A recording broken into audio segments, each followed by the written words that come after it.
Guys, so today we're going to do part two, which is induction, which is another aspect of logic that we can use in order to arrive to better conclusions. So induction is basically where you have a whole bunch of information and then you put a statistical analysis of all that information and try to synthesize a principle and find correlations between whatever you're looking at. So basically, it's everything that has happened in the past and what would be some causes that would relate to it, because there's a lot of causes that could be, there could be infinite amounts of causes, so which ones are the most pertinent to what we're looking at? And so if you um, use induction, which you synthesize information to project in the future, right? You're like, okay, if this factor is here, this factor is here, this is probably more weighted, this probably has less weight, this, and then it goes down in terms of importance, in terms, whatever. Uh, then that's how uh, meteorologists can come up with a 60% chance of blank. Okay, because basically they have all the factors, they have all the pressure mediations scaled out in terms of using the Doppler system, and then they synthesize that information, and they're like, well, the way it's looking is that there's a 60% probability that this will do X, right? And closer to the date, and closer to what the pressure medians are at the time and the actual, the weather person going on the TV or whatever and sharing that information, the probably more accurate that the information will be, because it will be, shorter from when they got it, from when they're projecting it. Okay, now that changes, right? But the thing is, if you had to take a bet, and this is where induction really comes into useful, if you had to take a bet 60% of the time, if somebody says, hey, 60% of the time, if you win, I'll pay you $1. Then if it, and then if it doesn't happen, you'll pay me $1. Okay, well, that'd be a good bet, right? Because you'd have a $10, statistical thing, and then all you have to do is just make sure you have enough liquidity in your account, aka maybe $100, and you're only risking $1 every bet, to run the numbers, avoid the risk of ruin, right? Is where your account in such a drawdown where you can't actually enter the next trade or the next bet in order to actually achieve the statistical results that you want. Okay, but the thing is that then you also know that there's standard deviation, and that's where all the statistics comes in, right?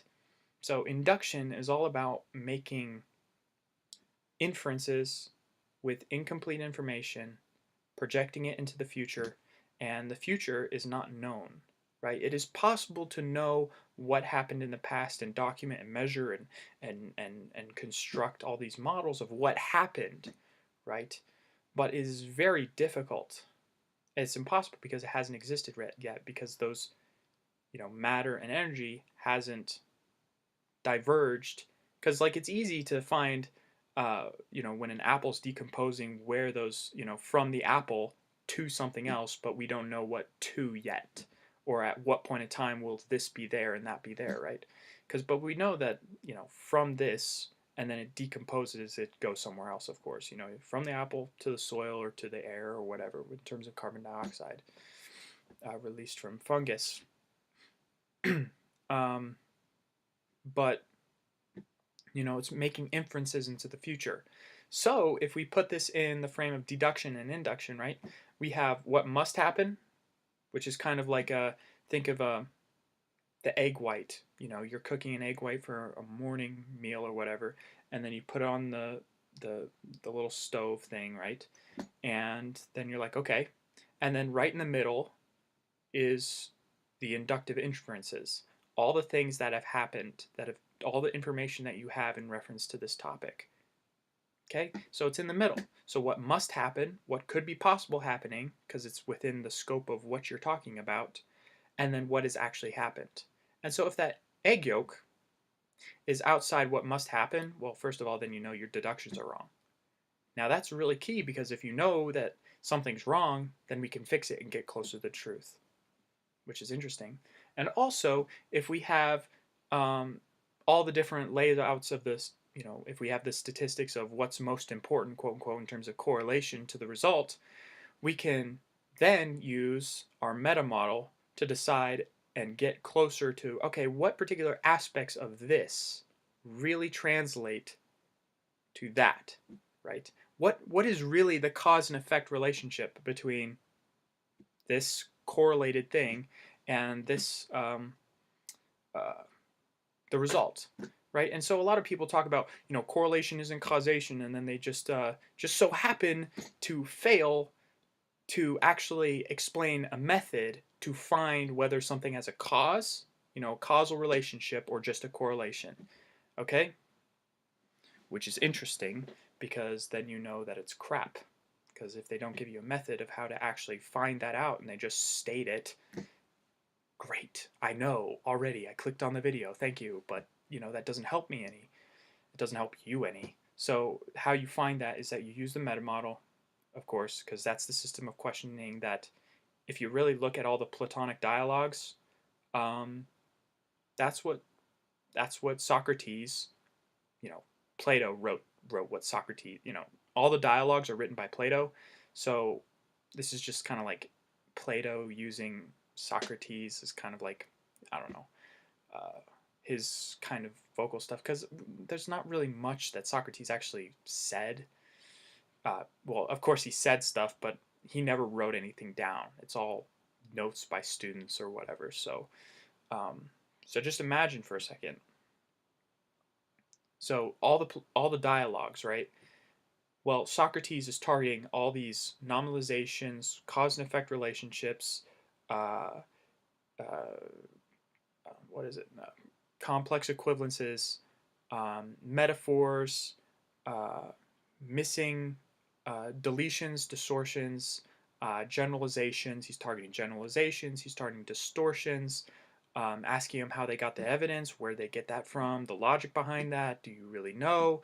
And it's all getting to the root of that they don't actually know, um, or at least trying to find out what's the basis for what they're talking about. So then we can dispute what's the, not the evidence, of course, but how in relation to what, that there might be something better that we could find. So we use the meta model to then find the essence of that factor. So let's just say a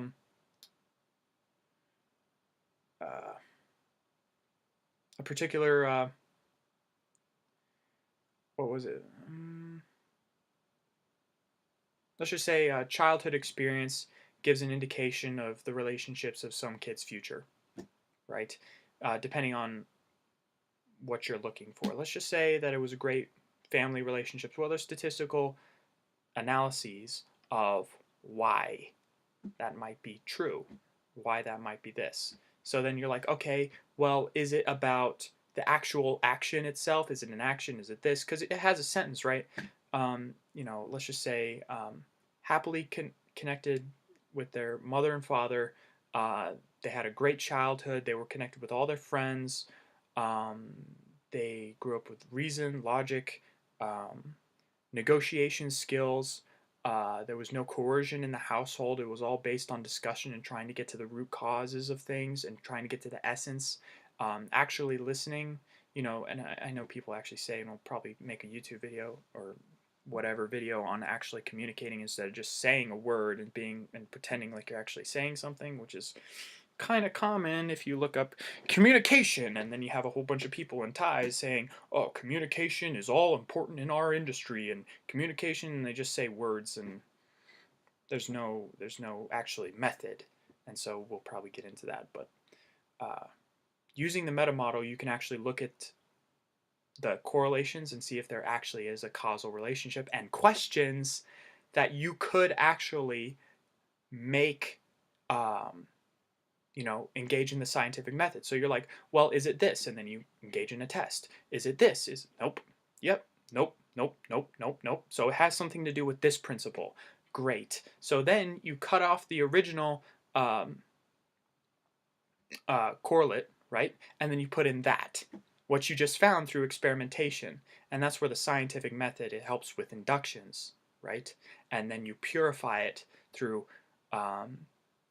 getting to the essence of what that correlate might be, specific principles extracted from it. And then you make tests and you engage in the scientific method and you get closer and closer and closer and closer and closer to the truth, which is amazing. Yep, so basically thinking in terms of bets and using the meta model to find causation and what particular aspects of correlated factors have some causal relationship, right? So you can actually challenge each individual